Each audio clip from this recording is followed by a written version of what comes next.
Every single one of us has a voice to use. Every single one of us has a responsibility to use our voice. I'm here to help you magnify the power of your voice. I'm Lisa Nichols. I'm the CEO of Motivating the Masses, one of the featured teachers in The Secret.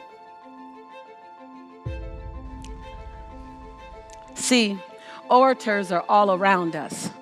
Orators come in all different sizes, ages, colors, different religious backgrounds. Orators like Mother Teresa, who teaches us the art of humility and what it means to be a servant leader.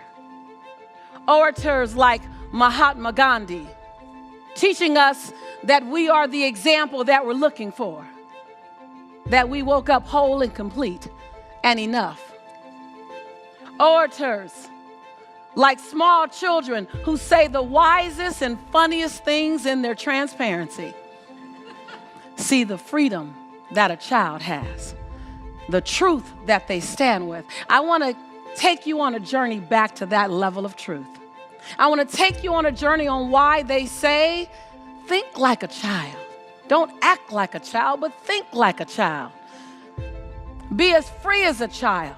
See, children have a sense of curiosity. Children forgive sooner, quicker, faster. And if you want something new to come out of your voice, you have to put something new in you. The power of your voice, its impact, its use, and the purpose of your voice. You know, so many people think about sound and voice without really understanding what does it mean. What is sound? What's the origin of sound? Why is it so important? Why is it important that we understand the impact of what we deliver? Most of us have never, ever used our voice to its full impact, its full capacity. Language is one of the most powerful connectors on the planet, as well as one of the quickest ways to disconnect as well. So when you understand the power of your voice, how to use it, man, you harness so much. You're here because you want and you deserve to know how to utilize the full power of your voice, how to really take it to the next level, how to own it at a next level. What are you designed to do with your voice? Isn't that a great question? Like, what's your voice designed to do in the world? What's the most effective and life-giving use of your voice possible? You know, I talk about being able to breathe life into someone. Well, that happens through your words. As a social change agent, as an entrepreneur, as a public speaker, as a businessman or businesswoman, as a coach, as a friend, as a parent, speaking is the doorway to get your greatest needs met. It's the doorway to have your greatest desires manifested. It's also the doorway of how you can pour life and possibility into the most people possible. Technique, my very first time teaching this technique here, and I'm super excited because as you guys are meeting each other, you want to make the most out of your connections. My entire career has been shaped by the connections I've made. 18 years ago, I had a dream. I wanted to travel the world, run my mouth, and autograph anything. I wanted to inspire people. I wanted to change lives. And literally, I knew I had a gift, but I needed skill set and talent to couple with the gift.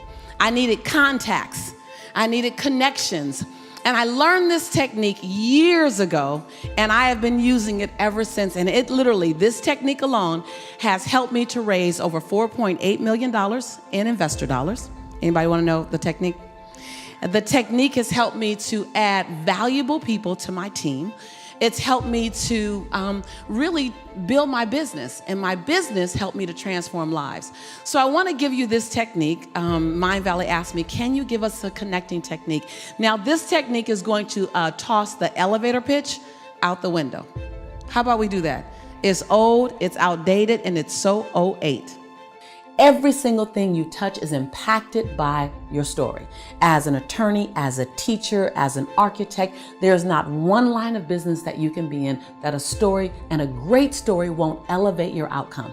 every single line of business, every single line of service that you're connected to will be impacted and ideally elevated by the level in which you're willing to tell and share your story. So let me give you some guidelines, some parameters, what I like to call the bumper rails, as if you were going bowling. You know, when I go bowling, I ask them to put the little bumper rails down so I can my ball can get down the lane. So let me set up some bumper rails for you so that you understand what makes a great story. So one is the willingness to take risk.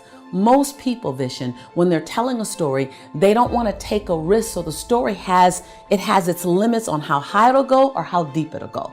And when you have that, then you're really not at that part that's going to touch my soul. So being willing to take a risk, being clear and concise with your stories. A great story is a show me story, not a tell me story. Now, this is the distinction that's the game changer for most. Most people are telling a story. They say, so let me just share with you a little bit of my story, and I'll tell you and then I'll show you. So as I was building my life, there was a time in my life that was very difficult. It was very challenging. True story. Very difficult, very challenging, very uncomfortable. I didn't have a lot of money. I didn't have a lot of hope, and things just looked dismal. At some point, I had to turn my life around. At some point, I made the decision that life had to get better. I'm telling you that. It's decent. You learn about me. Then if I were to show you that story, I would say 6 days a week, I had to eat beanies and weenies. I had to find money in the crevices and the corners of my couch so that I can get my son milk. There were times when my heart would beat fast just at what am I going to have tomorrow? At some point, I got sick and tired of my own story. Is this going to be my future? No, I can't handle it. Stories are powerful. Stories allow your listener, your audience of one or audience of 1,000, it allows them to see you. Think of it like this. When you're taking someone on an intellectual journey and you want to get them from A to Z, look at it as if you're building a building. And all the bricks in the building, that's the content. That's the education. That's what the people need to know to get them to the goal, right? Well, think of the story as a cement in between the bricks that sticks the bricks together. Cement, that's your story. Your stories stick everything else together. It makes everything else matter. The story is what allows the listener to have context, to have flavor, to have texture to your content. So do you need the story to make the content valid? Not at all. But you need the story to become one of the most memorable speakers out there, or you need the story to become unforgettable. You need the story to allow your audience to fall madly in love with you. Now, to tell a great story, you need to have several things occurring. One, you need to take your audience to a time and a place. Be specific in a time and a place. 1994 and 1997 and 2010. Take them to a time and place and then paint the picture of where they are, what's happening. Think of it as a movie. When you go to watch a movie, the first 10 seconds of a movie, they show you the time of year. Is it spring? Is it summer? Is it winter? They show you where in the world are you? Are you in Slovenia? Are you in Norway? Are you in New York? Are you in Los Angeles? Are you in Hollywood? They let you know where you are the first 10 seconds. So when you're telling a story, bring me into the story and let me know where you are. Why? Because when you give me a picture into your life, I give you a part of me. So your story requires you to get out of your intellect and into an experience. And when you want a story to really land and have impact, let me fall in love with the characters in the story. So give me a little bit about them. When I talk about my grandmother, if you've ever seen me on YouTube and you hear me talk about my grandma, I always change my voice. Grandma says, baby, if you want to have power in life, you got to be willing to go deep. I change my tone and I introduce you to the character. I let you know their style. I let you know who they are. Now, you might be one of those people to say, well, I don't want to do all that. That feels like it's dramatic. Guess what? When you have an audience of 1 or an audience of 1,000, guess what? You are the performer. You're the performer via content. You're the performer via visual arts. You are. While you may not go melodramatic, all Hollywood, you do want to bring context and texture. Some of the best engagers are the best engagers because they're profound storytellers. You can listen to them tell stories all day long. I'm going to take you on a journey faster than I'd like, but more powerful than I hope any of you expected. I'm going to talk about how do you use your voice in such a way that you infect and affect people and the planet. Consider communication to be a flat experience. It's just words. When you learn the techniques that we're going to show you, all of a sudden you add texture to it. Some of these techniques, as a communicator, you may already be doing. Some may be totally new to you. But when you bring it from your unconscious to your conscious, now you get to use your powers, use your superpowers with intention.